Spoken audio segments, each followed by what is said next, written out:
നമസ്കാരം, മലയാളി വാർത്തയിലേക്ക് സ്വാഗതം. ഓയൂരിലെ കുട്ടിയെ തട്ടിക്കൊണ്ടുപോയി തടങ്കലിൽ പാർപ്പിച്ച പ്രതികളുടെ കസ്റ്റഡി കാലാവധി അവസാനിപ്പിച്ചതിനെ തുടർന്ന് കൊട്ടാരക്കര കോടതിയിൽ ഹാജരാക്കി. പ്രതികൾക്ക് കടുത്ത സാമ്പത്തിക ബാധ്യതയുണ്ടെന്ന് പോലീസ് ആദ്യം മുതൽ പറഞ്ഞിരുന്നു. സാമ്പത്തിക ബാധ്യതയുമായി ബന്ധപ്പെട്ട തെളിവുകൾ അന്വേഷണ സംഘത്തിന് ലഭിച്ചിട്ടുണ്ട്. വീടും ഫാമും ഉൾപ്പെടെ ബാങ്ക് വായ്പയിലാണ്. 1 കോടി രൂപ വീതം വീടിനും ഫാമിനും വായ്പ എടുത്തു.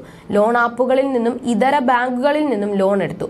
പലിശയ്ക്ക് നാട്ടുകാരിൽ നിന്നും ലക്ഷങ്ങൾ കടം വാങ്ങി. എന്നാൽ ആസ്തിയുടെയും ബാധ്യതയുടെയും കണക്കെടുത്ത് ഇനിയും പൂർത്തിയായിട്ടില്ലെന്ന് അന്വേഷണ സംഘവുമായി ബന്ധപ്പെട്ട വൃത്തങ്ങൾ സൂചിപ്പിക്കുന്നു. അതിനിടെ കൂടുതൽ കുട്ടികളെ തട്ടിക്കൊണ്ടു പോകാൻ പദ്ധതി ഇട്ടിരുന്നതായും അവരെ സംബന്ധിച്ച വിവരങ്ങൾ ഡയറിയിലും നോട്ട് ബുക്കിലും രേഖപ്പെടുത്തിയിരുന്നതായും അന്വേഷണ സംഘം പറയുന്നു. തട്ടിക്കൊണ്ടുപോകൽ കേസിലെ ആസൂത്രണത്തിന്റെ നിർണായകമായ തെളിവുകളാണ് കിട്ടിയത്. റൂട്ട് മാപ്പ് തയ്യാറാക്കിയാണ് തട്ടിക്കൊണ്ടുപോകൽ നടപ്പാക്കിയതെന്ന് പ്രതികളുടെ ഫോൺ പരിശോധിച്ചതിൽ നിന്ന് പോലീസിന് വ്യക്തമായി. സിനിമാ തിരക്കഥയ്ക്ക് സമാനമായ രീതിയിൽ മാസങ്ങൾ നീണ്ട ആസൂത്രണമാണ് തട്ടിക്കൊണ്ടുപോകലിന് പിന്നിലുണ്ടായതെന്നും പോലീസ് അന്വേഷണത്തിൽ വ്യക്തമായി. ഓയൂരിൽ നിന്ന് രക്ഷപ്പെടുന്നതിനായി വിവിധ റോഡുകളിലേക്കുള്ള മാപ്പടക്കം ഇവർ തയ്യാറാക്കി. കൃത്യമായ ബ്ലൂ പ്രിന്റ് തയ്യാറാക്കിയാണ് തട്ടിക്കൊണ്ടുപോകൽ നടപ്പാക്കിയത്.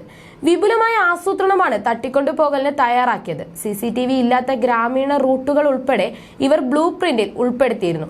ഫോണിൽ നിന്നാണ് പോലീസിന് ബ്ലൂ പ്രിന്റ് ലഭിച്ചത്. കുട്ടികളുടെ വീട്, പരിസരം, വീടുകളിലെ ക്യാമറ വിവരങ്ങൾ, റോഡുകളുടെ വിവരം, രക്ഷിതാക്കളുടെ സാമ്പത്തിക ചുറ്റുപാട് എന്നിവയെ പറ്റിയെല്ലാം പത്മകുമാർ വിശദമായി പഠിച്ചിരുന്നു.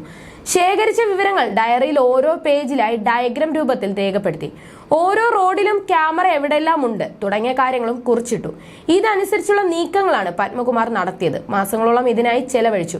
ചടയമംഗലം കുഞ്ഞയ്യപ്പ ക്ഷേത്ര പരിസരം, തിരുവനന്തപുരം ജില്ലയിലെ പള്ളിക്കലിനടുത്ത് മൂതല എന്നിവിടങ്ങളിൽ കാറുമായി സഞ്ചരിച്ചതിന്റെ CCTV ദൃശ്യങ്ങൾ പോലീസിന് ലഭിച്ചു. കുഞ്ഞയ്യപ്പ ക്ഷേത്ര പരിസരത്തെ വീടിനടുത്ത് 3 മണിക്കൂറോളം ചെലവഴിച്ചതായി പോലീസ് കണ്ടെത്തുകയും ചെയ്തിരുന്നു.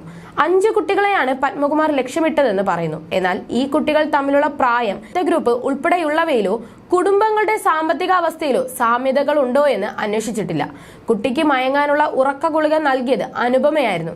എന്നാൽ കുട്ടിയുടെ രക്തമൂത്ര പരിശോധനയിൽ മറ്റൊന്നും കണ്ടെത്തിയിട്ടില്ല എന്നായിരുന്നു റിപ്പോർട്ടുകൾ.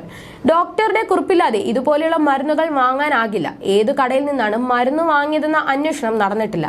അഥവാ ഡോക്ടറുടെ കുറിപ്പടി പ്രകാരമാണ് മരുന്ന് ലഭിച്ചതെങ്കിൽ അതിന് സഹായിച്ച ഡോക്ടർ ആരാണ്?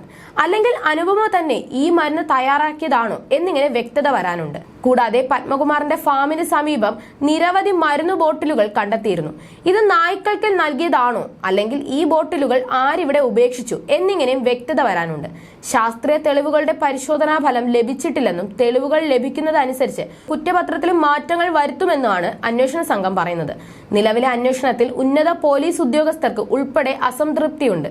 തുടരന്വേഷണത്തിലൂടെ സാധ്യതയും കുറവാണ്.